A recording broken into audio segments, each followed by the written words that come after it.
Hey everyone, welcome back, and we are working on our first overall color glazing. And what I'm doing at the moment is creating a value scale with the local color of her skin. So local color is like what color is her skin without it being like too high and too low of a value.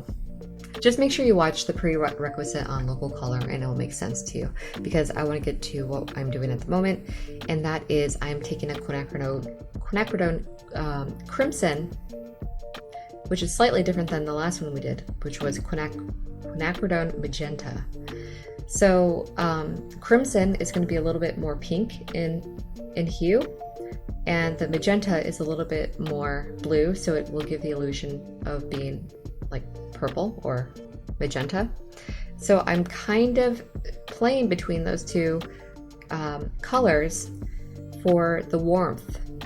So anything warm is going to appear to pop forward, and anything cool will appear to push backwards. So even if we're doing a painting entirely in our quinacridone paints, having the two that are one warmer and one cooler may really benefit you on making something look really three-dimensional. I'm also using my orange. I'm not sure if this is, I need to double check. It might be a pyrrole orange, or it might be a cadmium orange, but I will check on that. But either way, we have more warmth, so I'm adding in warmer values to appear to move forward. Now this is the first part of the process where I make a ton of mistakes, to the point, to be completely honest with you, to the point I thought about giving up halfway through this, because I was so disappointed after this specific video. You'll just see it all start going downhill, so buckle your seatbelts. And I'll try to tell you why things start going wrong. And I can tell you the first one is I added white to my mixed paints. So instead of adding white, maybe start with your value scale being the pure pigment and then go a little bit darker, because your black is a little bit more transparent than your white. And if we are adding white to our paints, then it's also making it more opaque, even if we add our gloss glazing liquid. Another thing that I did was I added too much paint at once to the entire area, which meant it's going to take some time for that to dry before we apply a second layer. But as you see at the moment, not good. I added I didn't realize how quickly I went downhill. I'm adding paint with too much white in it, and I didn't allow that first layer to dry that I applied over the entire surface. So now what's happening is when I'm blending out with my blender brush, I'm pulling paint off. Can you see that on the forehead? Huge chunk missing. So this is where it gets really frustrating, because you see all the work that you've done in the past couple painting sessions. You see my hand go up. I think I'm telling my husband at that time, I screwed up. I messed up really bad. So I try to fix it. I try to fix it by pushing paint into that part that I pulled up with a lot of white, which undoes more of the work that I've done underneath. At this point in time, I'm like, you know what? This portrait is not going into the class. There's no way I can add this in. They're not going to take me seriously. They're not going to, why would you want to learn from someone who's making a portrait that looks like this? And I mean, like, look at it. It doesn't look good. So like, even now it's like, yeah, I mean, the value in the value in showing you this though is to not do the mistakes that I'm doing, and hopefully you can avoid some of these in your own work. Again, what I could have done differently is not add white to my mixtures when applying your color glazing, because here's the thing, you've already done all the work with your highlights, midtones, and shadows. You've completed an entire grisaille. All that is there. So now all you have to do is add a little bit of warmth, add a little bit of color to make it more believable that this person is alive and at a concert, right? So now that I've took some time, I took a break, came back to it, I vented, tried to get into a good headspace, came back and said, all right, sometimes when I make my biggest mistakes in my paintings, they end up turning out to be my favorite pieces in the end if I don't give up on them and I kind of just figure out a plan to move forward. And that was kind of the mentality that I went into this, is to maybe let that part dry, work on something else, come back to that. Because if I don't let it dry enough, then I'm going to end up doing more of the same thing. And that is pulling out more chunks of paint and having more problems. If I could go back in time, I would even suggest to myself from the future to stop painting, give it a night, let it dry completely so you know for sure that when you start to correct your mistakes, that nothing is going to pull up from the night before. But since I can't do that, let's see what I end up doing. I can tell you at the moment what I'm doing is doing the patting method that I talked about. Instead of dragging my paintbrush, instead of using my blender brush, what I'm doing is just patting in my values based on the information that I have at the moment.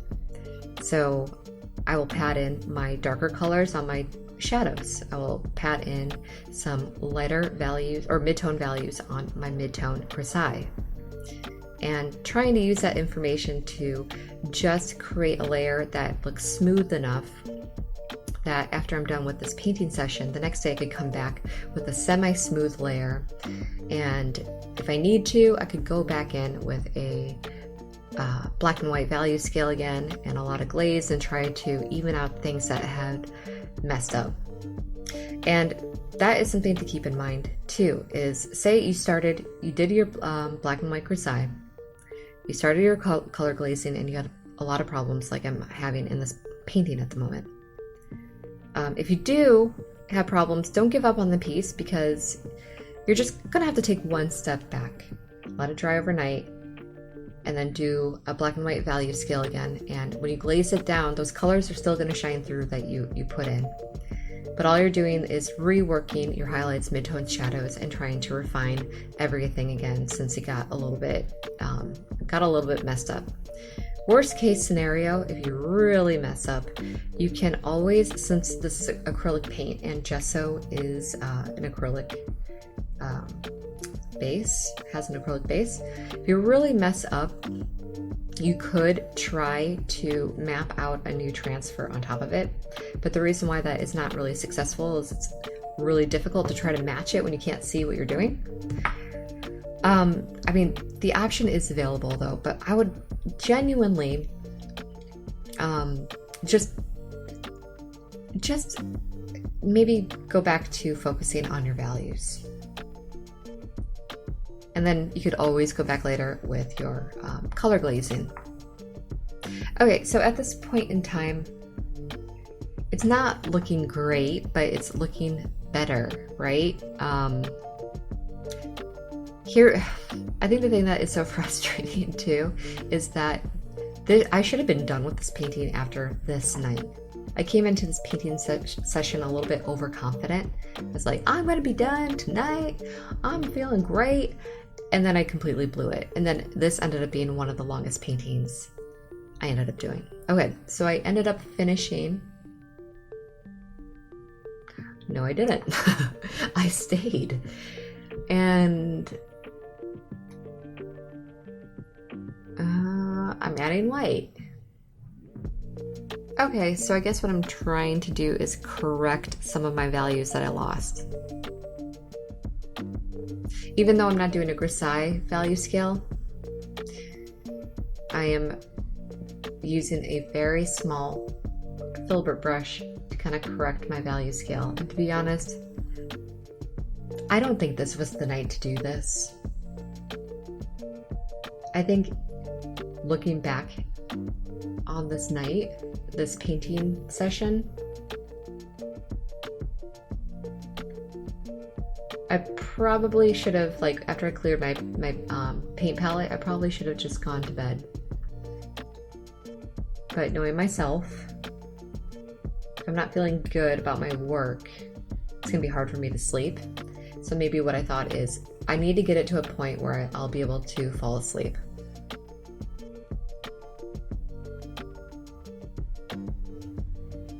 I think a lot of times we don't think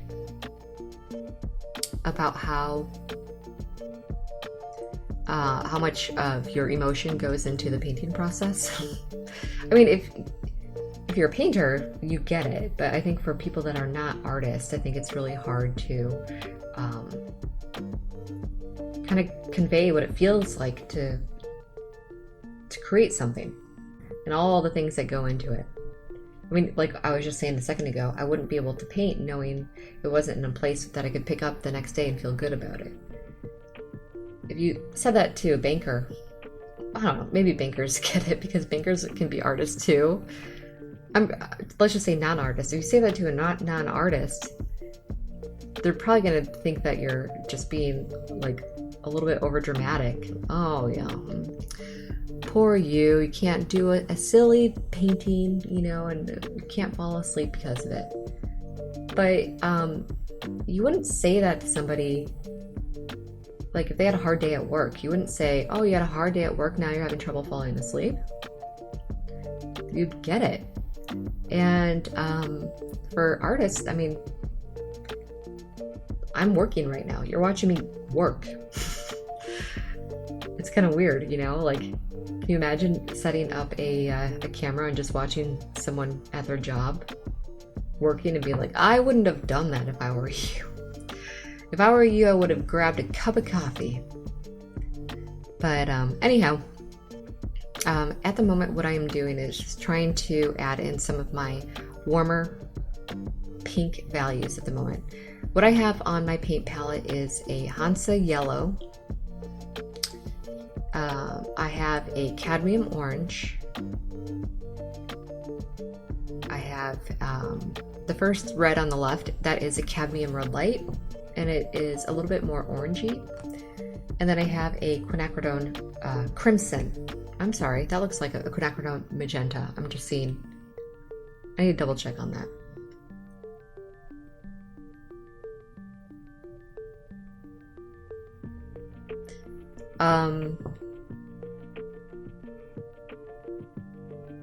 So this is not going to be easy for you to see what I'm doing at the moment because my paint palette is not organized. So I'll try to explain to you why it looks the way it does and why I laid out my paints this way. Normally, what I would do is kind of focus on one color at a time. Like if you took my portraits class, you know that I would focus on the local color of the flesh tone first and then later add my color glazes in, similar to how it looks at the moment. But it seems to me that because my local color is hard to define because of the lighting, the style of the portrait, there's a lot of like warm oranges, a lot of like high contrast lights because she's at a concert. What I'm trying to do is find like a light value of where those things will eventually be pushed back when I go darker.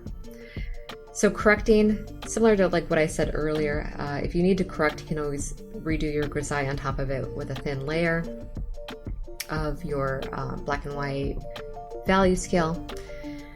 So what I'm doing at the moment is trying to correct, and then later on I will go in with my my darker values. Instead of a grayscale, my darker values will be the colors that are on her face, on her hair, that come from the lighting at this concert. So in the reference photo, it's like very red, pink, orange around here, and then the face is like kind of yellowy orange. And I know that at the moment in time, since I had to do a lot of correcting, I just want to get it to a point where when I do add those color glazes later on, that I'm not focused on, oh, this doesn't look good, this doesn't look right. So get the painting completely in the way you feel good about it, because once you add your color glazing in, the color glazing should just be transparent color. You shouldn't be adding white to it because you already focused all your attention on value underneath. Okay, so I am going to Oh, yep, just cleaning up the palette. So make sure you clean your palette by spraying it down with some water, and I razored up with my glass cleaner razor. Okay, I will see you in the next video.